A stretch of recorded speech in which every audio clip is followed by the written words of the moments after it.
Guys, I'm Nazla Nasarudheen. Welcome back to my channel. ഇന്ന് നമ്മളൊരു cooking vlog ആയിട്ടാണ് വന്നിരിക്കുന്നത്. ഇന്നത്തെ സ്പെഷ്യൽ എന്ന് പറയുന്നത് ഗ്രീൻ ആപ്പിൾ പിക്കിളാണ്. നല്ല വെറൈറ്റി ആയിട്ടുള്ള ഒരു ഉഗ്രൻ പിക്കിളാണ്. എൻ്റെ മമ്മിയുടെ സ്പെഷ്യൽ പിക്കിളാണ് കേട്ടോ. അപ്പൊ ഇതിന്റെ ഇൻഗ്രീഡിയൻസ് ഒക്കെ വഴിയെ പറഞ്ഞുതരാം. ആദ്യം തന്നെ ആപ്പിൾ കട്ട് ചെയ്തതിന് ശേഷം അതിൽ കുറച്ച് ഉപ്പ് കൂടി ചേർത്തിട്ട് കൈ കൊണ്ട് നന്നായിട്ടൊന്ന് തിരുമ്മി കൊടുക്കണം. തിരുമ്മി നല്ലതുപോലെ അത് മിക്സ് ചെയ്ത് കൊടുക്കുക എന്നുള്ളതാണ് ഫസ്റ്റ് സ്റ്റെപ്പ് എന്ന് പറയുന്നത്. ഇനി നമുക്ക് സെക്കൻഡ് സ്റ്റെപ്പിലേക്ക് പോകാം. ഒരു പാൻ വെച്ചിട്ട് അതിൽ ആവശ്യത്തിന് വെളിച്ചെണ്ണ ഒഴിച്ചു കൊടുക്കുക. എന്നിട്ട് കടുക് ഇട്ടിട്ട് നന്നായിട്ടൊന്ന് പൊട്ടിച്ചെടുക്കുക. അതിനുശേഷം വറ്റൽമുളകാണ് ഇട്ട് കൊടുക്കുന്നത്. പിന്നെ നമ്മൾ ഇഞ്ചി ചെറുതായിട്ട് കട്ട് ചെയ്തതും അതുപോലെ വെളുത്തുള്ളിയും കൂടി ചേർത്ത് കൊടുക്കുന്നുണ്ട്. വെളുത്തുള്ളിയാണ് കേട്ടോ ഈ ഒരു പിക്കിളിലെ ഹൈലൈറ്റ് എന്ന് പറയുന്നത്. എത്രത്തോളം വെളുത്തുള്ളി ചേർക്കാൻ പറ്റുമോ അത്രയും ചേർക്കുക. അതിനുശേഷം പച്ചമുളകും കറിവേപ്പിലയും കൂടെ ചേർത്തിട്ട് നന്നായിട്ടൊന്ന് വഴറ്റി കൊടുക്കുക.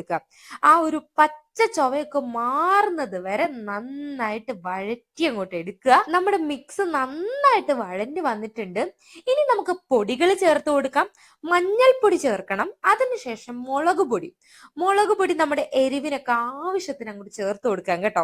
എന്നിട്ട് ഇതെല്ലാം കൂടി ചേർത്ത് നന്നായിട്ട് മിക്സ് ചെയ്ത് അങ്ങോട്ട് എടുക്കുക. ആ ഒരു പൊടികളുടെയൊക്കെ പച്ച ചൊവയൊന്നും മാറിയാൽ മാത്രം മതി. അങ്ങനെ ആ ഒരു പച്ച മണമൊക്കെ മാറി വരുന്ന ടൈമിൽ നമുക്ക് കായപ്പൊടിയും കൂടി ചേർത്ത് കൊടുക്കാം. കായപ്പൊടിയും കൂടെ ചേർത്തിട്ട് എല്ലാം കൂടെ ചേർത്ത് നന്നായിട്ട് മിക്സ് ചെയ്ത് കൊടുക്കുക. നന്നായിട്ട് മിക്സ് ചെയ്തതിന് ശേഷം അതിലേക്ക് വിനാഗിരി ചേർത്ത് കൊടുക്കുകയാണ് കേട്ടോ. വിനാഗിരിയും കൂടെ ചേർത്തിട്ട് നന്നായിട്ടൊന്ന് ഇളക്കി കൊടുക്കുകയാണ്. നമ്മൾ ഇതിൽ വെള്ളം ചേർക്കുന്നതേ ഇല്ല. ഇനി ആ സ്റ്റവ് ഒന്ന് ഓഫ് ചെയ്തിട്ട് ഒന്ന് ചെറുതായിട്ടൊന്ന് ആറി കഴിയുമ്പോൾ അതിലേക്ക് ആപ്പിൾ ഇട്ട് കൊടുക്കണം. കാരണം നമുക്ക് ഈ ആപ്പിൾ കുക്ക് ആവണ്ട, നമുക്ക് അങ്ങനെയും കിടന്നാൽ മതി. അപ്പം ആ ഒരു ആപ്പിളും കൂടി ഇട്ടിട്ട് നന്നായിട്ടൊന്ന് മിക്സ് ചെയ്ത് കൊടുക്കാം. നല്ലൊരു മിക്സ് കൊടുക്കണം. ആ ഒരു മൊത്തത്തിൽ ആ ഒരു അരപ്പൊക്കെ ആ ഒരു ആപ്പിളിന്റെ കഷ്ണത്തിലൊക്കെ ഇങ്ങനെ പിടിക്കണം. അതുപോലെ മിക്സ് ചെയ്ത് കൊടുക്കുക. ആപ്പിൾ അച്ചാർ റെഡി.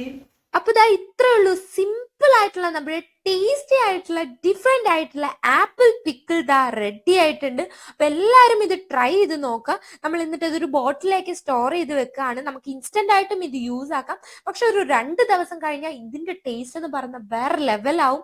ഇത് നോർമൽ ആപ്പിൾ വെച്ചിട്ട് നമുക്ക് ഉണ്ടാക്കാം. പക്ഷെ ഗ്രീൻ ആപ്പിൾ ആകുമ്പോൾ ഒരു ചെറിയ പുളിപ്പൊക്കെ ഉള്ളത് കൊണ്ട് തന്നെ ആ ഒരു എരിവും പുളിപ്പും എല്ലാം കൂടി ചേർന്നിട്ട് ഒരു പെർഫെക്റ്റ് പിക്കിൾ ആവും കേട്ടോ. എല്ലാവരും എന്തായാലും ഈ ഒരു പിക്കിൾ മസ്റ്റ് ആയിട്ടും ട്രൈ ചെയ്യുക. നിങ്ങളുടെ ഫീഡ്ബാക്സ് അറിയിക്കുക. അപ്പൊ ഇനിയും നല്ല വെറൈറ്റി ആയിട്ടുള്ള റെസിപ്പീസ് ആയിട്ട് വരും. Thank you.